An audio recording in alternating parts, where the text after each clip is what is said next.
Something unusual has been spotted on the moon, and it's getting attention for a reason. New high-resolution observations linked to NASA's Artemis program revealed areas where the lunar surface appears to have shifted, cracked, or partially collapsed. In some images, it even looks like a section of the moon has broken away. At first glance, this sounds extreme. The moon is usually described as geologically inactive, a stable and unchanging world. But the data tells a different story. Certain regions now show surface features that were not clearly visible in older imagery, suggesting relatively recent changes. The key to understanding this lies in how the moon actually evolves. Even without plate tectonics like Earth, the moon is still slowly changing. One of the main reasons is temperature. The lunar surface experiences extreme swings from about 120 degrees Celsius during the day to 130 degrees Celsius at night. These rapid changes cause the surface material to expand and contract over and over again, gradually weakening rock structures. Over time, this leads to cracking. Another major factor is the moon's internal cooling. As the moon slowly loses heat, its interior contracts. This process creates stress in the crust, forming features known as lobate scarps, which are essentially small cliffs or fault lines. Data from NASA's Lunar Reconnaissance Orbiter has identified thousands of these structures, some stretching for several kilometers. What makes them important is their age. Many of these scarps appear relatively young, which suggests the moon is still tectonically active on a small scale. There is also direct evidence of seismic activity. Instruments left on the surface during the Apollo missions recorded moonquakes with magnitudes up to about 5.0. These are strong enough to shift surface material, especially in areas where the ground is already unstable. Recent analysis shows that some of these lunar faults may have been active within the last 50 million years, which is extremely recent in geological terms. In some regions, boulders up to several meters in size have been observed at the base of cliffs, likely dislodged by seismic activity. Computer models suggest that even a moderate moonquake could trigger cascading rockfalls across unstable slopes, especially near the lunar poles where future missions are planned. This means that what looks like a small surface crack in satellite images could actually be part of a much larger and ongoing structural shift. In several locations, high-resolution images show slopes that appear to have partially collapsed. Loose material has moved downhill, leaving behind fresh-looking surfaces that stand out from older terrain. In some cases, this creates the visual impression that a chunk of the moon has broken off. In reality, these are most likely landslides or regolith movements triggered by moonquakes, temperature stress, or both. Micrometeorites add another layer to the process. The moon has no atmosphere, so even tiny particles strike the surface at high speeds. Over time, these constant impacts disturb the upper layer of dust and rock, making it easier for material to shift when other forces act on it. All of these factors combined make the lunar surface more dynamic than it appears from Earth. For scientists, this is not just an interesting detail. It has practical implications. Missions like Artemis are focused on long-term exploration, including future landings and potential infrastructure on the moon. Understanding which areas are stable and which are prone to change is critical. Regions with active fault lines or loose surface material could present risks for landing spacecraft or building equipment. That is why updated mapping and continuous observation are so important. At the same time, these changes provide valuable scientific insight. They show that the moon is not completely inactive. It is still evolving, slowly reshaping its surface through small but continuous processes.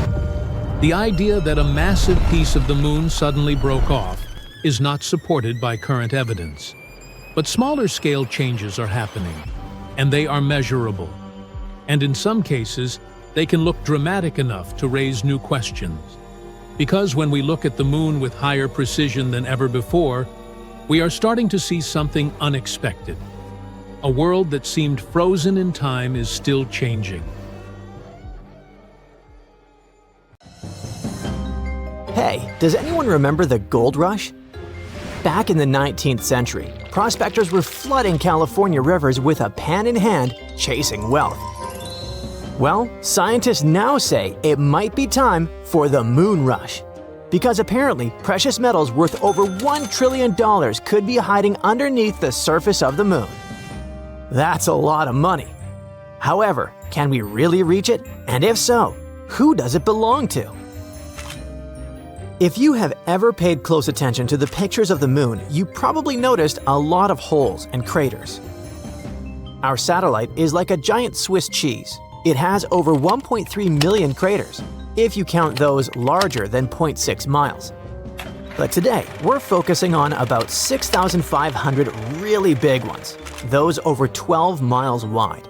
Those were not made by little green men or little green moles, but rather by asteroids crashing into the moon since eternity. Scientists compared moon scans to meteorites, and after crunching the numbers, they think there could be a fortune in platinum hiding in those craters. What's exciting is that many of these resources could be just a few feet beneath the surface. The moon doesn't have an atmosphere like Earth, so there's no wind, rain, or earthquakes messing things up. That means those asteroid crashes left their priceless metals pretty much right where they landed, undisturbed in lunar dust for millions of years. With each crater like a giant space bowl catching platinum, iridium, palladium, and other metals. On Earth, we have to drill super deep just to get a tiny bit of these. By the way, did you know that most of the mineable gold on Earth likely came from ancient meteorites? When Earth first formed, almost all the original gold sank into the core. The stuff we can actually dig up today is probably what's left when space rocks slammed into the crust billions of years ago. So maybe you wonder why not reach for the asteroids and mine there? Well, that's because they're out of reach. Yes, in theory, it would be possible to mine from asteroids, but obviously the moon is way closer and easier to get to than any other giant rocks floating in space. We've already walked on it and brought back pieces of it to Earth, so it's fair to say we are familiar with it. This makes mining it a much smarter step than chasing unpredictable asteroids. However, asteroids are next on the list. Also, when it comes to mining the moon, it's not just about the prize. Some of those craters have frozen water. We know that because several missions, like NASA's Lunar Reconnaissance Orbiter and India's Chandrayaan-1, have found frozen water ice in dark craters near the moon's poles. This ice is super valuable because it can be broken down into oxygen and hydrogen. They are the parts needed to make rocket fuel. It could also be purified for astronauts to drink, or even used to help grow plants. Imagine filling up spaceships with fuel right on the moon before flying off to other planets. Not only does that sound pretty cool, but it's also economical and convenient. That would save us a ton of money and effort. And if we're already stopping to refuel, why not stick around and set up shop? It's about building a whole new space base and turning the moon into a launching pad for exploring deeper space. A moon base would let scientists study wild space weather, practice building habitats, and test robots in real lunar dust. I can't be the only one excited for the future where robots stream their live missions from the moon. The skills and knowledge we develop there could be essential for living on Mars or exploring the moons of Jupiter and beyond. This is not as far-fetched as you might believe. Companies like Astroforge and Karman Plus are working on tech to mine asteroids, and maybe the moon someday. NASA's Artemis program is trying hard to set up a sustainable human presence on the moon in the next decade. And Europe's space agency is also eyeing lunar resources. So yeah, the idea of people and robots working together on the moon is probably just a matter of time. Still, it's not as simple as it sounds. There are big questions that humanity faces. Just like with the original gold rush, it's a bit of the Wild West when it comes to rules. The Outer Space Treaty, signed in 1967, says no country can claim the moon as its territory. However, it's pretty vague when it comes to private companies mining resources. So, if you build your rocket and mine some platinum first, is it yours? Well, as for right now, it's a guessing game. Countries are debating and trying to figure it out before the space gold rush turns into a lunar free-for-all battle royale. Then, there's the challenge of protecting the moon's one-of-a-kind environment. Some craters are so quiet that scientists dream of turning them into giant space observatories that study the universe without any radio noise from Earth. Mining nearby could shake things up or kick dust into the air. Lunar soil could damage the sensitive gadgets and ruin the billion-dollar science experiments. That would definitely annoy researchers. Plus, some parts of the moon have been untouched, and mining could wipe out cool spots we haven't even fully explored yet.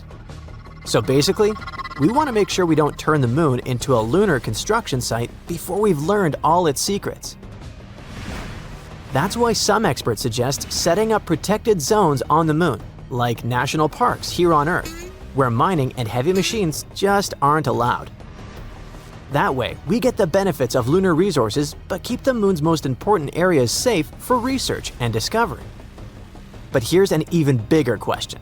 How is this thing going to affect us casual Earthlings who can't take a walk up to the moon with our metal detectors and explore?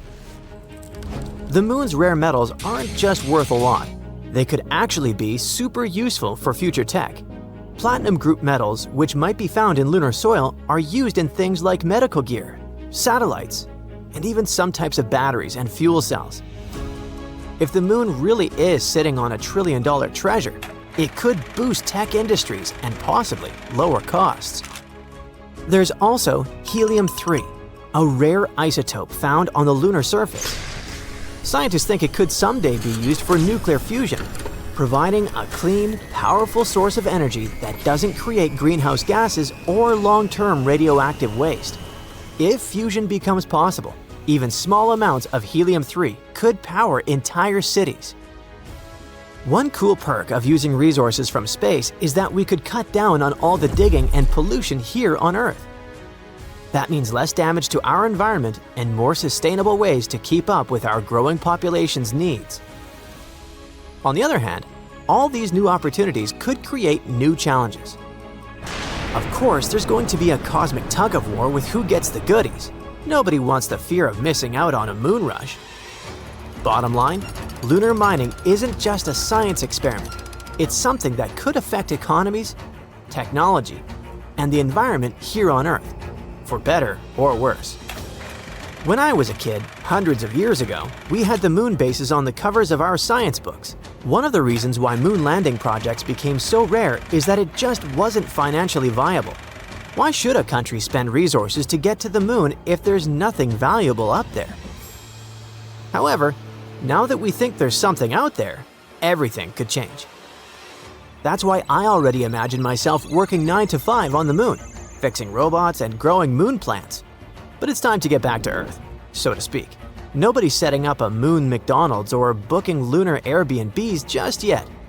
Even the most optimistic experts say we're still decades away from big mining operations or permanent lunar bases.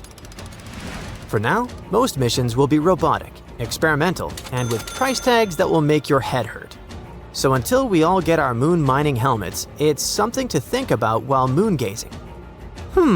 What about that wealth hiding on the bright side of the moon? Thank you for watching. Sometimes when you look at the moon, you see a face smiling down at you from the moon's surface. Of course, this is an illusion, but many people see it, and that's because its surface is shaped by some sort of lunar seas and highlands. From our point of view, we see these as light and dark patches. These seas are dark parts, and large hardened lava plains formed because of volcanic eruptions that happened a long time ago. The light regions are actually the mountains and the highlands.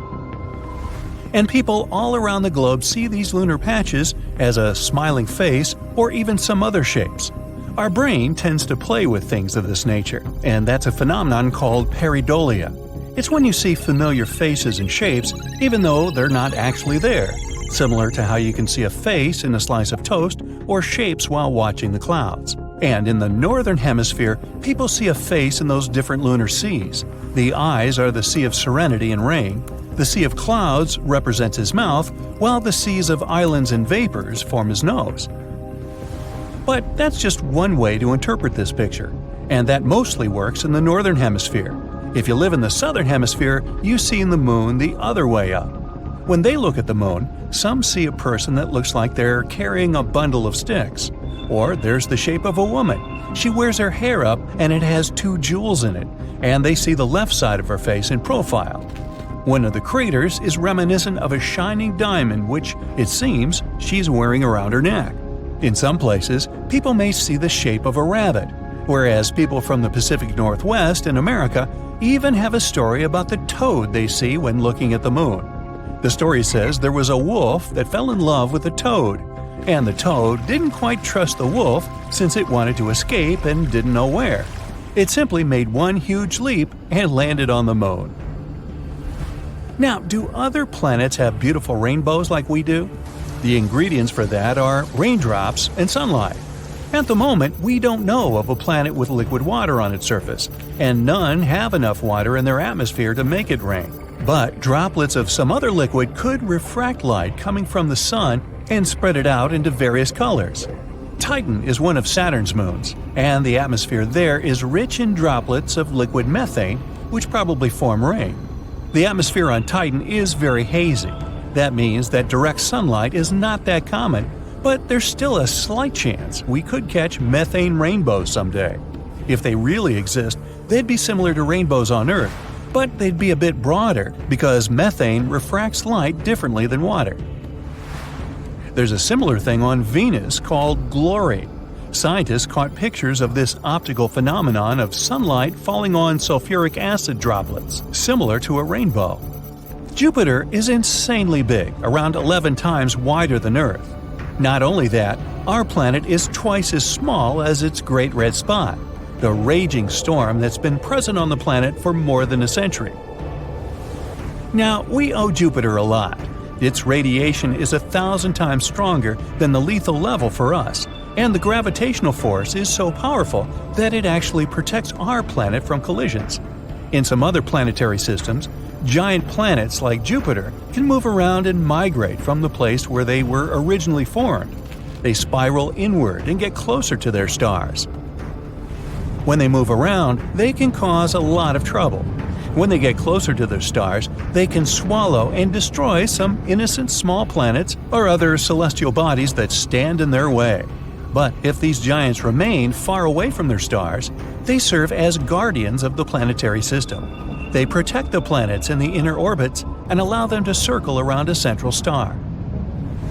Jupiter got the nickname vacuum cleaner of the solar system because it can eat up any comet or asteroid that comes close enough. It can also change their orbits and kick them out so they can't come back for a very, very long time.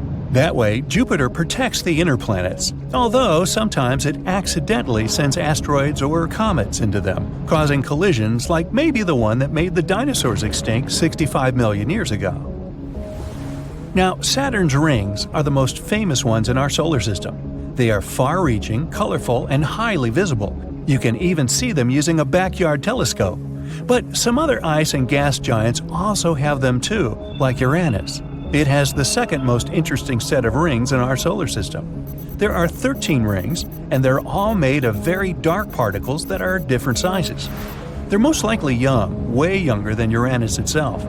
One theory says high-speed impacts shattered one or more moons, and this may have been the matter these rings are formed of. There were way more particles of debris, but only some survived, and today are forming stable zones around Uranus, known as rings. Now, our planet lost 60% of its atmosphere when there was an asteroid impact that, as one theory says, probably created the Moon. The collision between Earth and a Mars-sized rock happened over 4 billion years ago. The debris from all that collected in an orbit around our planet eventually formed the Moon. Now, Venus is home to at least 37 volcanoes that were active recently, which is the first evidence that showed its interior is still geologically active. Previous research discovered that the planet's interior was warm, plus there were ring-like structures. Plumes of extremely hot material deep inside Venus rise through the mantle layer, and that's how these structures form. It's like how plumes form the volcanic areas of the Hawaiian Islands. But scientists think they were just a result of some ancient activities. They believe Venus has cooled enough and drastically slowed down geological activities in its interior by hardening the crust so much that all of the warm materials from deep inside can't get out to the surface. Speaking of volcanic eruptions, Jupiter's moon Io also has them. Our moon is pretty peaceful, but Io has hundreds of volcanoes, and it took the title of the most active moon in our solar system when it comes to volcanoes. If you could go there, you'd see plumes of sulfur that reach up to 190 miles into its atmosphere.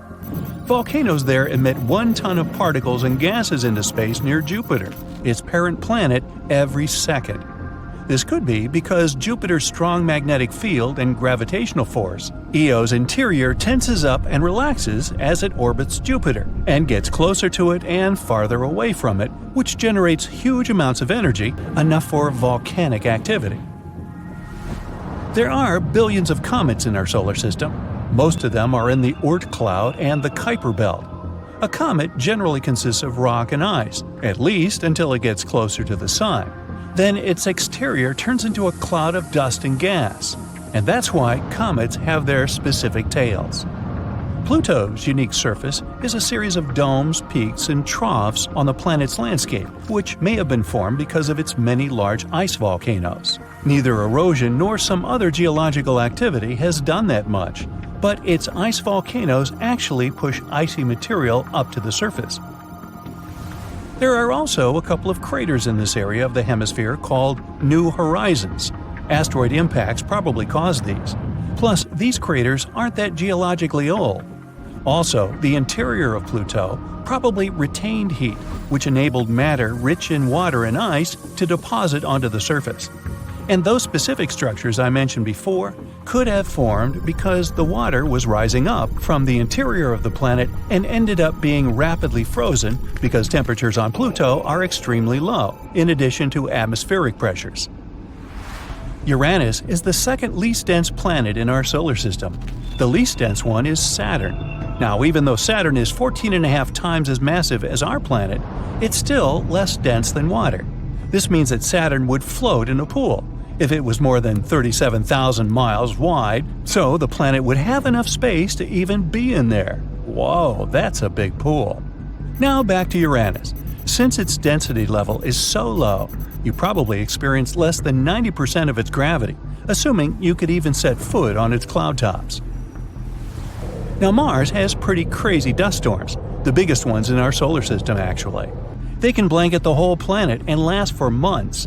One theory says these huge storms start because dust particles absorb sunlight and warm the atmosphere of the red planet. Warm pockets of air form and they start flowing toward colder areas. This generates winds. These powerful winds lift more and more dust off the ground. This again heats the planet's atmosphere, creates more wind, and kicks up even more dust. Wow, better have a broom handy, maybe even two. The moon might be hiding trillions of dollars worth of materials beneath that dusty surface, and NASA is about to get a piece of it soon. Their new lunar drilling tech just passed its first big test, and it could open up an entirely new frontier: space mining. This isn't just a scientific milestone. This could change the US economy forever, and maybe even reshape life on Earth. That's because they found something rare in lunar soil. Something that could become essential for us in the future: helium-3. Okay, so you know helium, right? It's the gas that makes birthday balloons float. Helium-3 is not that. It's a special isotope of helium, which basically means it has the same number of protons, 2 by the way, but a different number of neutrons. That's chemistry speak for it's rare, like super rare. Here comes the sad part. Earth had helium-3 once, a lot of it actually. But during our planet's formation, a lot of it escaped into space. Turns out, it's super light, so it didn't stick around. But we can still find it here and there. mostly inside our planet. I mean, there's some of it literally trapped underground. Or even a lot, as some recent studies might suggest. But still, the problem is that extracting helium-3 is expensive, limited, and seriously difficult. So difficult, in fact, that getting it from the moon suddenly sounds like a piece of cake. To really understand why extracting helium-3 in space might be easier, we need to quickly compare Earth and the moon. So here's the sun, right? This huge ball of fire in the sky constantly shoots out tons of helium-3. When this helium-3 reaches Earth, our planet's magnetic field acts like a giant invisible shield, basically saying, "Nope, not here," and it deflects most of it away. But the moon doesn't have a friendly protective magnetic field like Earth does. So when helium-3 reaches the moon, it hits the surface directly and gets trapped in the lunar regolith. I'm talking about that loose layer of dust, soil, and rocky debris covering the moon. And there might be tons of it, literally. Some estimates put it somewhere between 1 and 3 million tons of helium-3. The best part is that almost all of it is probably sitting right in the top layer of lunar soil. So instead of heavy-duty drilling, it could be as easy as just scooping up some moon dust. That's why a lot of people think getting helium-3 from our natural satellite could actually be way easier, or maybe even cheaper, than digging deep underground here on Earth. Now, you're probably thinking, why go through all that trouble?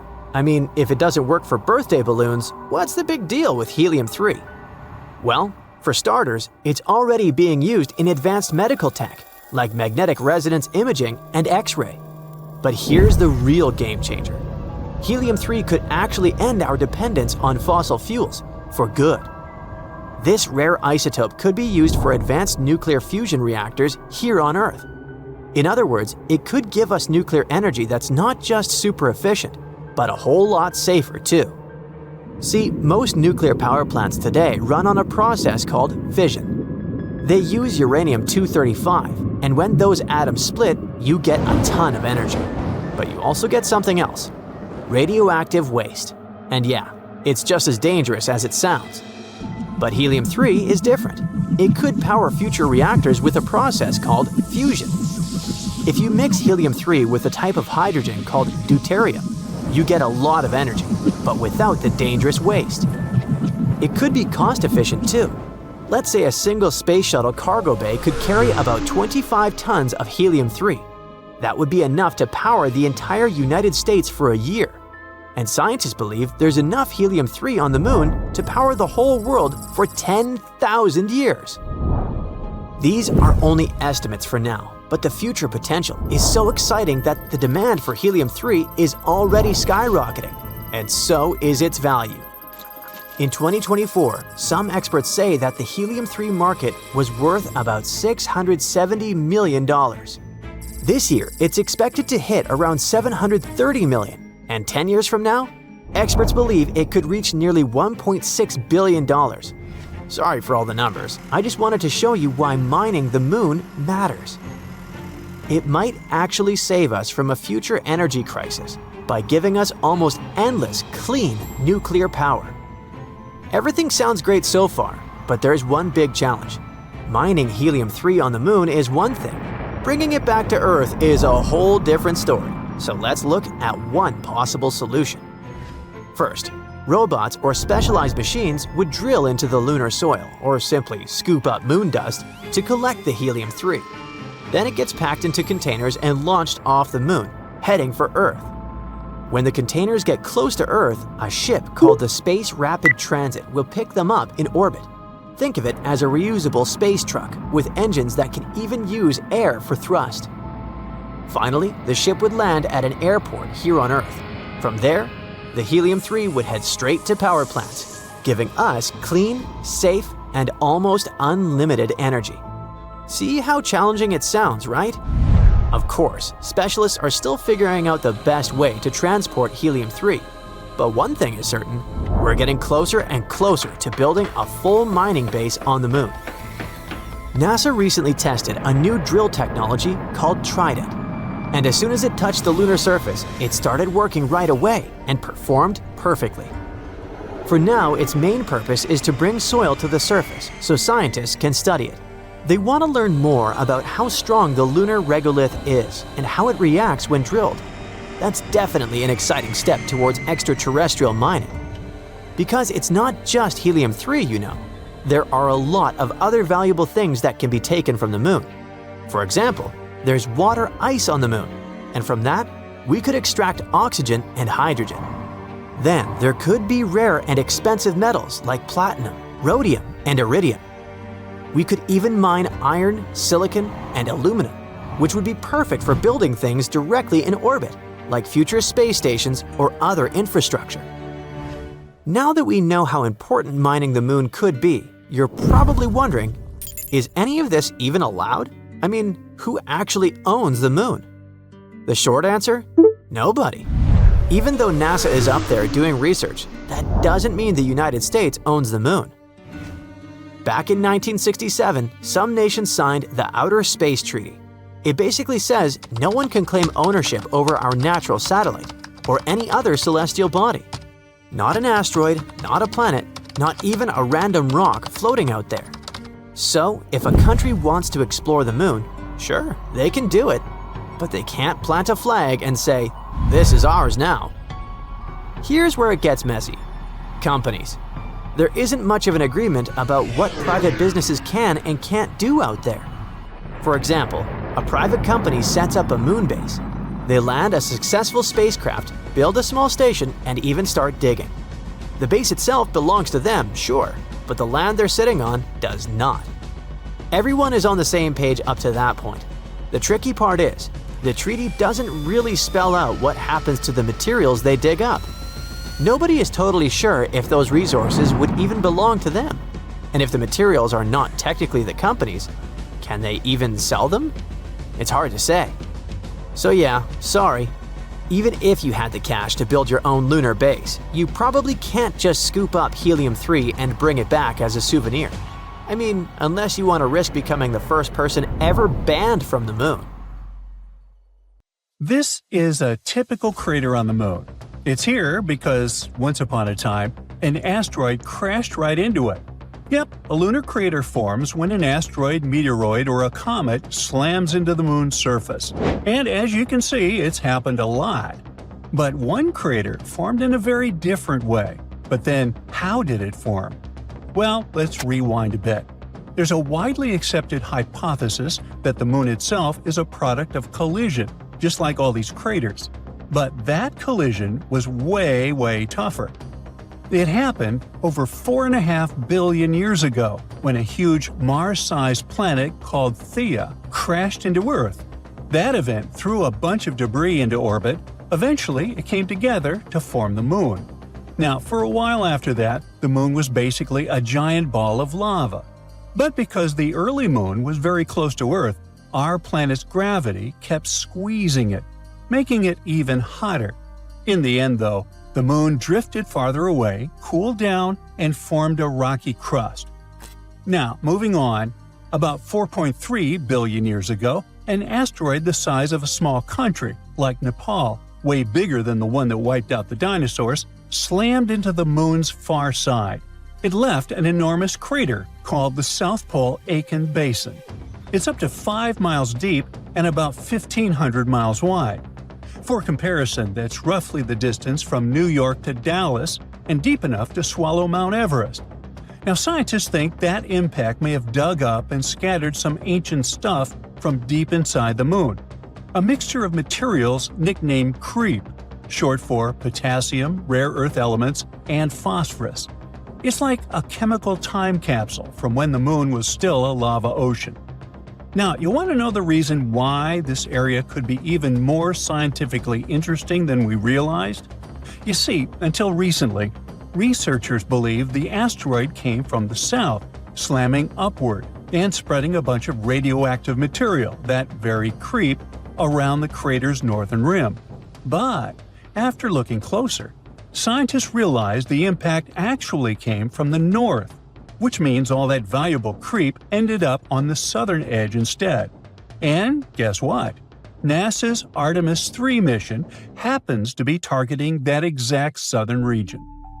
Researchers started questioning the old southern impact theory when they compared the Moon's crater with others across the solar system, mainly Mars's Hellas Basin and Pluto's Sputnik Basin. Here they are. See?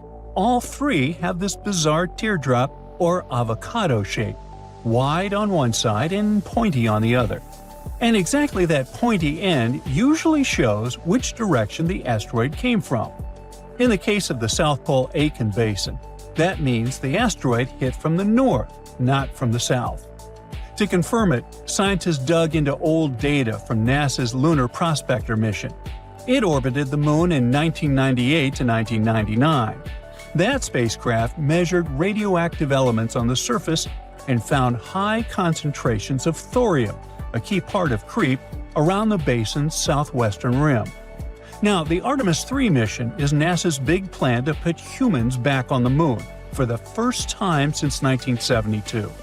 If everything goes according to schedule, the launch is set for mid-2027, right after Artemis 2 wraps up. See, Artemis 2, which is supposed to launch before April 2026, will be sort of a dress rehearsal. Astronauts will orbit the Moon without landing just to make sure that all the systems work smoothly, a cosmic test drive. Artemis 3 is where things are going to get real. The astronauts are expected to land near the Moon's south pole, in one of 9 possible locations NASA has scouted out. The only problem is timing. Artemis 3 has already been delayed a few times, and so has Artemis 2. Artemis 1 launched in 2022. It was an uncrewed test flight that went around the Moon and came back just fine. So, next up is Artemis 2, which will take real astronauts further into space. Then comes Artemis 3, the big one. Astronauts are supposed to hang out on the lunar surface for about a week doing sciencey stuff before heading home. After that, Artemis 4 and 5 will build and expand a new mini space station orbiting the Moon. It's called Gateway. Think of it as a pit stop in space. Astronauts can dock there, live for short missions, do experiments, and prepare for landings. NASA's building it with help from the European Space Agency, Japan, and a few others. The astronauts are going to travel in the Orion spacecraft, launched by NASA's Space Launch System, a massive rocket taller than the Statue of Liberty and strong enough to fling people to the Moon. To actually land, they'll use the Human Landing System. SpaceX's Starship is supposed to take the first cruise down to the Moon's surface once it proves it can land safely. In the long run, NASA's not going to stop at the Moon. The big goal is Moon to Mars. Hopefully, we can use everything we learned from Artemis to build a lunar base and eventually send humans all the way to Mars. And who knows? Maybe when people land on the Moon, they'll be able to figure out another unsolved mystery: flickers, glows, or beams of light that sometimes illuminate our satellite. Let's dig deeper into this mystery, shall we? On the night of April 19, 1787, astronomer William Herschel spotted something weird: a bright light glowing on the dark part of the new moon. It shone for hours and was almost as bright as the Orion Nebula. What he saw probably was what scientists now call a transient lunar phenomenon, or TLP. Basically, quick little flashes or color changes on the moon's surface. TLPs can look like glowing patches, reddish or purple spots, or even hazy clouds that suddenly appear and fade away. Over the last 2,000 years, people have recorded around 3,000 of these strange moon flashes, using telescopes, cameras, or sometimes just their own sharp eyes. So, what's really going on up there? Well, there's no single answer. Lots of different things can cause TLPs, from meteor impacts to gas releases or even electrical activity. The length of the flash, which can last anywhere from a split second to several hours, gives scientists clues about what's behind each mysterious lunar light show. The super short flashes, lasting less than a minute, are most likely caused by tiny space rocks crashing into the moon. Even a meteoroid, the weight of a billiard ball, can hit the lunar surface hard enough to make it glow for a split second. The heat from the impact makes rocks shine and then quickly fade as they cool down. For a long time, scientists suspected these quick flashes were caused by meteor hits. But they couldn't prove it until the 1990s, when high-speed cameras finally became common in lunar research. Even then, it wasn't easy to confirm. Short flashes could have just been camera glitches or electric noise. The only way to be sure was to catch the same flash from 2 or more places at once. Well, that happened for the first time during the Leonid meteor shower in 1999, when scientists recorded real impact flashes on the Moon. Later, we got more proof that the Moon was often peppered with space rocks. While the flashes seemed to cluster in certain areas, like Oceanus Procellarum, one of the Moon's big dark plains, that's likely just because of where scientists have focused their cameras. A 2024 study showed that meteoroids actually hit the Moon evenly everywhere. Now, flashes that last a few minutes are probably caused by something totally different – gas leaks from inside the Moon itself. Studies from 2008 and 2009 found that when gas like radon builds up under the lunar surface, it can suddenly burst out. Hey, I know how that feels. And when this radioactive gas escapes and decays, it gives off a faint glow we can see from Earth. Interestingly, those glowing spots often line up with areas where scientists have already found higher radon levels. Then, there are the long-haul lights. They stick around for hours, like the bright glow William Herschel saw back in 1787. A 2012 study suggested those could actually be caused by solar wind, a stream of charged particles coming from the sun. When that solar wind hits lunar dust, it can charge up the particles and toss them into the air, well, into space, creating massive dust clouds up to 60 miles high. These floating clouds might bend or reflect light from stars or planets nearby, making it look like the Moon itself is glowing. So hopefully, we'll get the answers once the Artemis mission lands and starts its exploration. Hey, I can hardly wait. You step on the surface of the Moon. It's unusual. You definitely feel lighter here, and it's easier to walk. You decide to check out that obsessive idea of yours. Jump on Earth's natural satellite. And even despite your bulky spacesuit, you literally fly up into the air. Woohoo! Anyway, you continue your walk on the surface of the Moon when you feel something strange. The ground under your feet is it shaking? It feels as if an earthquake has just started on the Moon. But that's simply impossible. Or is it? Surprisingly, your gut feeling hasn't let you down this time. Moonquakes do exist. In fact, there are 4 types of moonquakes that are strong enough to be detected from a large distance. There are deep moonquakes occurring more than 430 miles below the surface. Then there are meteoroid impacts. Thermoquakes occur when the frigid lunar crust expands.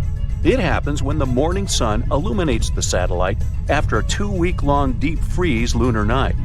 And there are also shallow moonquakes. They're the only ones that are similar to earthquakes on our planet.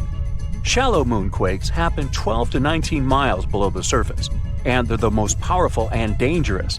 Between 1972 and 1977, the Apollo seismic network recorded 28 such moonquakes, and some of them measured more than 5 on the Richter scale. On Earth, such an earthquake is strong enough to crack plaster and move heavy furniture. Plus, shallow moonquakes are very long-lasting in compared to earthquakes. Once they get going, they can continue for up to 10 minutes. As for the average earthquake, it typically continues for 10 to 30 seconds. Scientists are still not sure what causes shallow moonquakes, and even where exactly they occur. One of the theories is that moonquakes happen at the rims of large, relatively young craters that probably slump from time to time. Interestingly, the Moon and Earth aren't the only places where earthquakes occur. No, scientists have recorded quakes, tremors, vibrations, and shakes in other regions of our solar system too. Let's take Mercury, for example. A few years ago, scientists discovered that this planet was shrinking, and that's why it seems to be so tectonically active. Or Venus. This world is a tectonic puzzle for experts. At the moment, Venus has no tectonic plates, and it might have never had them. But its surface has folds and faults and looks as if it could have tectonic plates. On the other hand, these features might have appeared because of other processes, for example, volcanic activity. But even though we haven't observed any Venus quakes, scientists believe they could detect them since their vibration seems to ripple through the thick atmosphere of the planet. Now, Mars. We know for sure that this planet is seismically active. NASA's lander placed a seismometer on the surface of the red planet, and in 2019, it managed to measure its first Mars quake. After that, the lander continued to record quakes, but they were so weak that if they happened on our planet, they'd be completely covered by the background noise of Earth's oceans. But a space body doesn't have to be a full-fledged planet to have active tectonics. Let's take Pluto. This dwarf planet is geologically active at the moment. In 2014, NASA's New Horizons spacecraft was flying through the Pluto system when it recorded complex geological features on this dwarf planet. Scientists concluded that Pluto might have quakes, or should I call them Pluto quakes, when its liquid water ocean freezes and thaws beneath the dwarf planet's icy crust. Jupiter's moons, Europa and Io, as well as Saturn's moons, Titan and Enceladus, are also geologically active despite their small size. Their features range from volcanoes and water plumes to potential subsurface oceans. Now, I bet you don't know these cool facts about earthquakes that occur on our planet. There's one place on Earth where a whopping 90% of all earthquakes occur. It's called the Ring of Fire, and it stretches around the Pacific Ocean from New Zealand all the way to South America. Looks to me more like a horseshoe. Anyway, experts claim that these countless earthquakes are caused by the abundance of volcanoes in that region and the constant movement of the tectonic plates. Around 500,000 earthquakes happen on Earth every year, but many of them occur very, very deep in the Earth's crust, and only special equipment can detect them. We feel around 20% of earthquakes, and only 100 of them can cause damage. The largest recorded earthquake occurred in Chile in May 1960. It was a magnitude 9.5 on the Richter scale. It was truly devastating. During that earthquake, seismographs detected and recorded seismic waves that traveled all over the world. They shook the planet for many days. As for the most powerful earthquake that occurred in the U.S., it was 9.2 and happened in Alaska. By the way, Alaska, along with California, is the most earthquake-prone state in the U.S. and one of the most seismically active regions in the world. A magnitude 7 earthquake occurs there almost every year. A mega-earthquake can actually shorten the length of a day for the entire planet. NASA claims that really large earthquakes can shift our planet's axis and, thus, change the duration of a day. Now, of course, you won't notice it since this change is measured in microseconds, and 1 microsecond is 1/millionth of a second.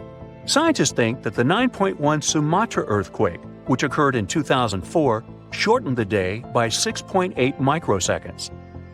Now, not even the best specialists can predict an earthquake. That's mostly because the mechanisms that trigger earthquakes are extremely deep underground. But these days, people have learned how to figure out a more precise time frame of when an earthquake might occur. Earthquakes can be triggered by volcanic eruptions or, let's say, meteor impacts, but most of them are caused by the movements of our planet's tectonic plates.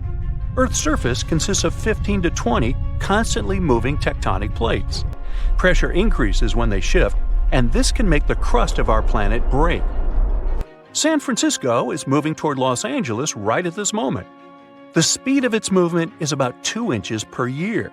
That's as fast as your fingernails grow. It's happening because the two sides of the San Andreas Fault, which is the continental fault extending 750 miles through California, are slipping past each other. So, in several million years, Los Angeles and San Francisco will be neighbors. Lakes, ponds, and canals become slightly warmer and start to stink before an earthquake. It happens because gases get released when tectonic plates shift. Most animals feel these signs and change their behavior.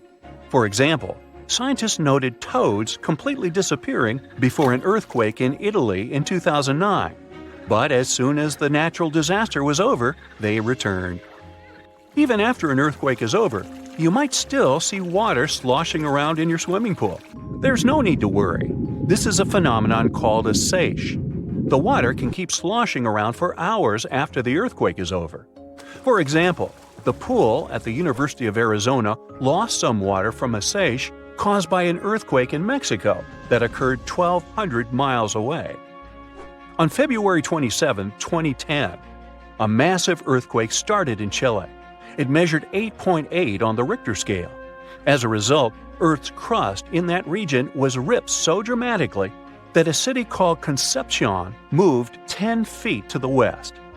Another earthquake resulted in the tallest mountain in the world, Everest, shrinking by 1 inch.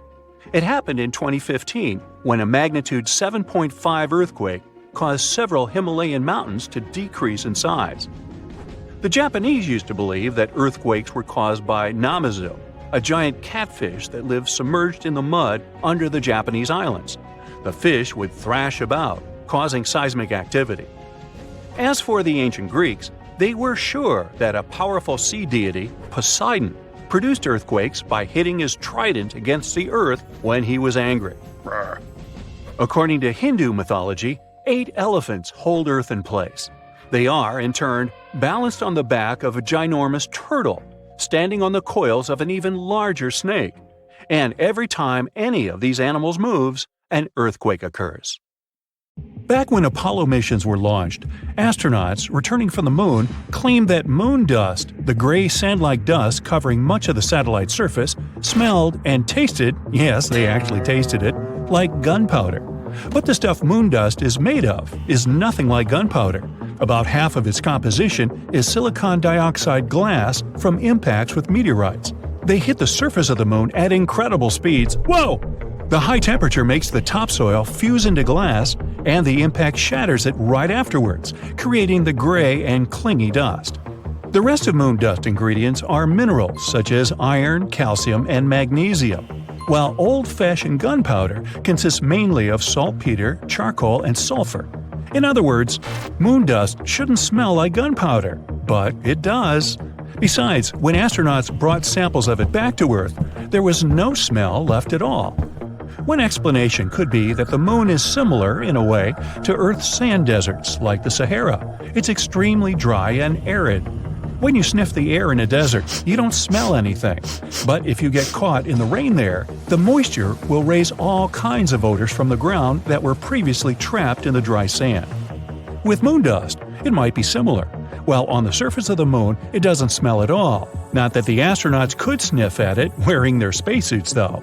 But when brought back inside the landing module, the dust came into contact with moisture in the air and started emitting its strange odor. Another reason for this could be a reaction of moon dust to the solar wind. Ionized particles from the sun hit the bare surface of the moon and stay there. There's no thick atmosphere to protect it from those ions, so they travel freely right to the ground. They're very lightweight, so they can fly off and sort of evaporate from the slightest of nudges. And when astronauts took the moon dust samples to the landing module, those particles could have started moving around and giving off the specific smell. This might also explain why the samples didn't keep their odor when brought back to Earth. Since the particles are so light, they might have flown off the samples already in the landing module. And when they were placed in airtight containers, there were little or no ions left on them. Another explanation is that those airtight containers weren't so airtight after all. Moon dust is basically very small crystals with extremely sharp edges. They unexpectedly made tiny cuts in the seals, letting in air and moisture, and so the ionized particles leaked out of the containers. Scientists believe they should study moon dust on the surface of the moon itself to find out everything about its properties. Now, there are hundreds of thousands of craters on the surface of the moon made by falling asteroids, but one of them drew a lot of attention. It turned out to not be just an impact crater, but a tube, looking most like an entrance to a cave system. Scientists found a specific echo pattern that suggested there was a hollow area beneath. They discovered more echo patterns at a couple of places near the hole, so there could be more lunar tubes there. But in this big tube, you could place an entire football field. Researchers believe there could be an entire geological wonderland under the surface. It could be a good shelter for astronauts landing on the moon, or even be a harbor for a lunar colony. No one ever managed to stay on the moon for more than 3 days because of the conditions on the satellite. Wide range of temperatures, low atmosphere, no magnetic field would protect life on the surface from things like radiation or solar wind. Astronauts wear spacesuits. They can't protect them over long periods of time, but a lava tube could. When a lava flow cools, it gets a hard crust, which later thickens and creates a roof over that same lava. It continues to flow, but when it stops, the channel can drain, and that's how an empty tube appears. Our planet also has lava tubes, but they're not as big as the one found on the Moon. Back in 1178, I wasn't around then, at least 5 people in England claimed they had seen the Moon split into two from its upper tip. It was in the shape of a crescent at the time of the event.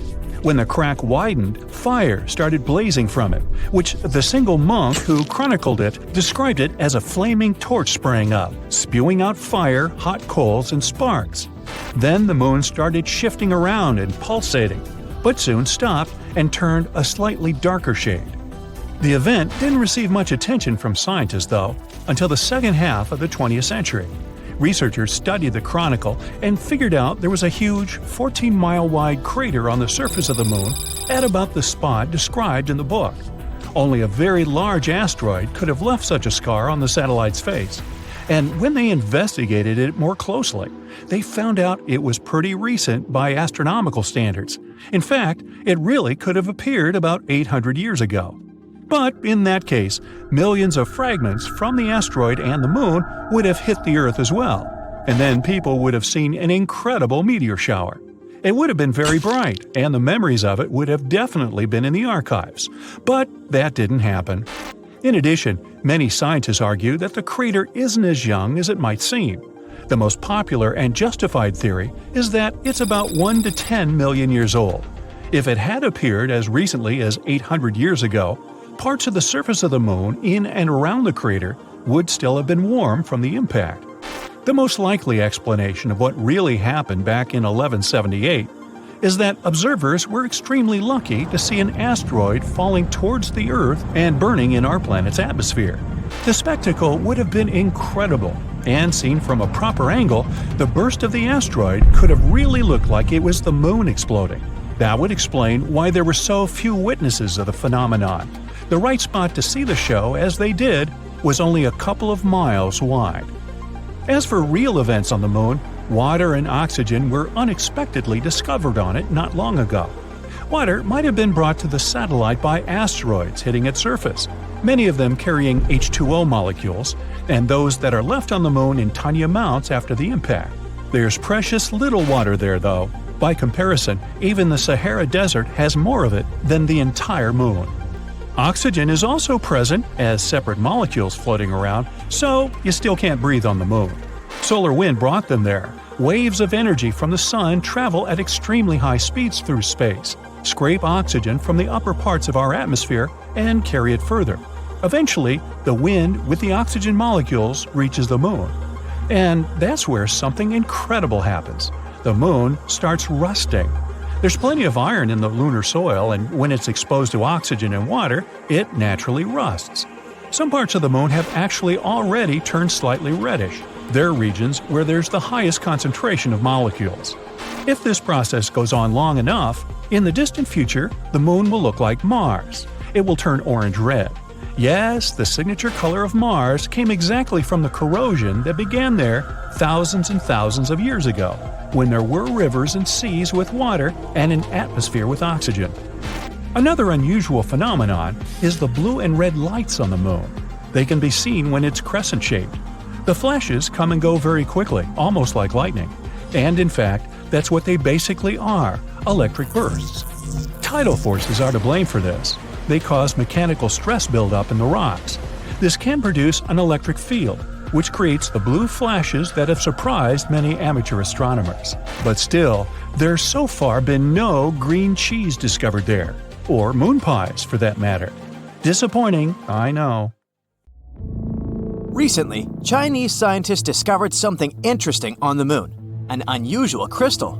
Moreover, they found out that this crystal contains an element that can literally replace nuclear fuel. Let's find out more. The composition of the Moon has long remained a mystery to us.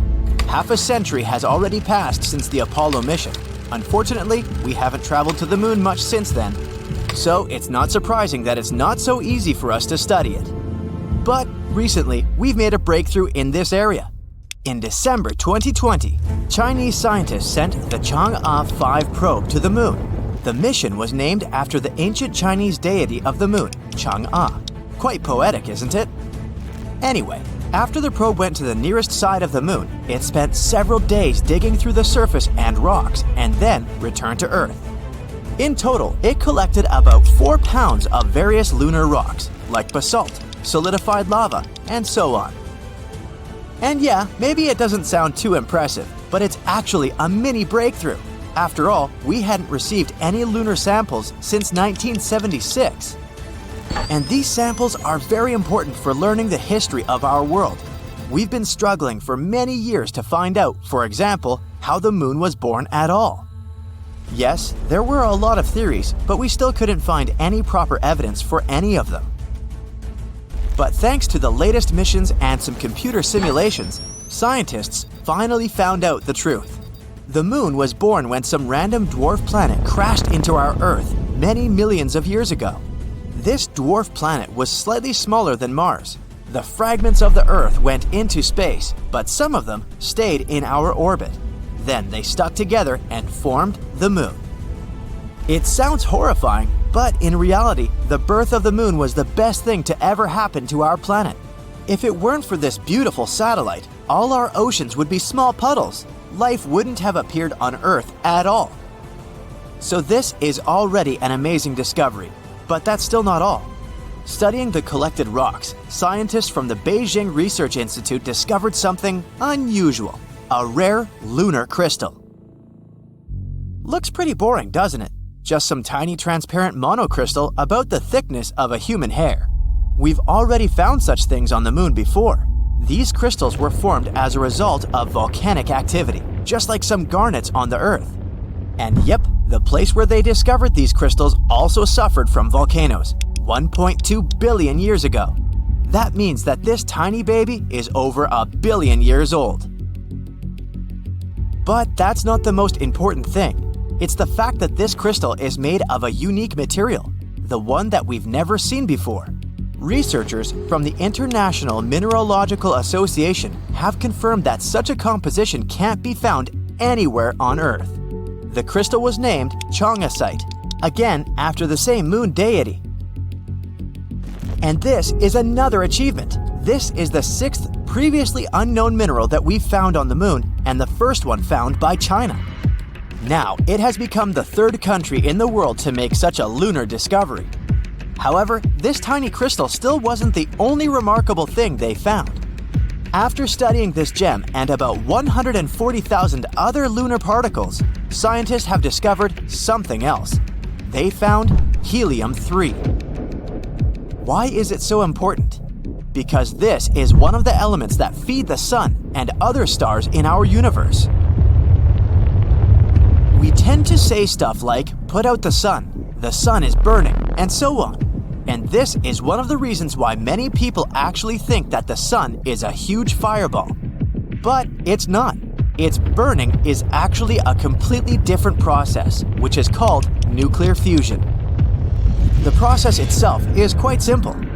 During this reaction, hydrogen in the star turns into helium. But this simple process is actually one of the most violent and insane reactions in the universe. There's a real boiling broth of particles inside the sun. The hydrogen nuclei that jump and rush there are constantly repelling each other since all of them are positively charged. And so they could continue to boil and chill around without bothering anyone if it weren't for the stars. The stars turned out to be cheaters. They have such strong gravity that they basically grab billions of these little atoms and squeeze them together. Combining with each other, these atoms create new heavy elements, like the mentioned helium. And when this happens, they throw a lot of energy into space. And that's how the sun burns. At the same time, it spreads so much energy that we can't even imagine. Okay, so what is helium-3? Well, this is an element to which even the sun can say, "Whoa, dude, you should calm down." The fusion of helium-3 atoms releases even more energy than in typical nuclear fusion. And most importantly, it doesn't pollute the atmosphere with harmful things like radiation. We have very, very little helium-3 on Earth. Its prevalence in our atmosphere is about 1 in a million. And besides, it's constantly trying to escape from us back into space. Probably feels some bad vibes from us. However, scientists have recently found out that there's a place that contains a lot of this element. Yep, you guessed it, it's the moon. We think that there's more helium-3 on the moon than on Earth because of the solar winds. The sun has been hammering on the moon with its helium-3 for billions of years, so now it's all over the place. It's still not too much if you compare it, for example, with Jupiter or Saturn. But don't forget how much energy it can release. For your information, with only 25 tons of helium-3, it's possible to provide America with energy for an entire year. Now, there are 35,000 tons of it here on Earth, and more than 1 million tons on the moon. Only these sources could feed the entire US for thousands of years. So basically, in the future, helium-3 may become a new source of fuel. And it's better than nuclear fuel in basically everything. Helium-3 won't leave any harmful waste and radiation. It's more powerful and not that dangerous. In other words, this environmentally friendly and efficient energy could be a revolution for our planet. Sounds cool, huh? So, what are we waiting for? Grab the shovels, you might say. But there's a little problem here. Unfortunately, we haven't yet come up with anything as wildly strong and hot as the stars. To use helium-3, we need crazy temperatures and pressure. We need a thermonuclear reactor, and we have no idea how to build it, yet. And even if we could heat it up to such temperatures and get the needed pressure, we still don't really know how to handle helium-3 correctly. Therefore, even if we have an infinite amount of helium-3, we still won't be able to use it. But still, there's a great power behind helium-3, so it's not surprising that different countries have already started a race for nuclear resources. Now that Chang'e 5 has discovered a new helium-3 deposit on the nearest side of the moon, this race can become downright global. For example, China already plans a new lunar mission in 2024, Chang'e 6. During this mission, they want to collect the first samples from the far side of the moon. As you can see, finding this lunar crystal was very important for us. These crystals can help us find new ways to create helium-3. And if we manage to do that, humankind will enter a new era. But to do this, we still have to solve a number of problems. How to deliver a bunch of these lunar crystals to Earth, how to make them produce energy, and so on. Let's hope that in the future these issues will be resolved and we'll find a way to produce clean, safe, unlimited energy.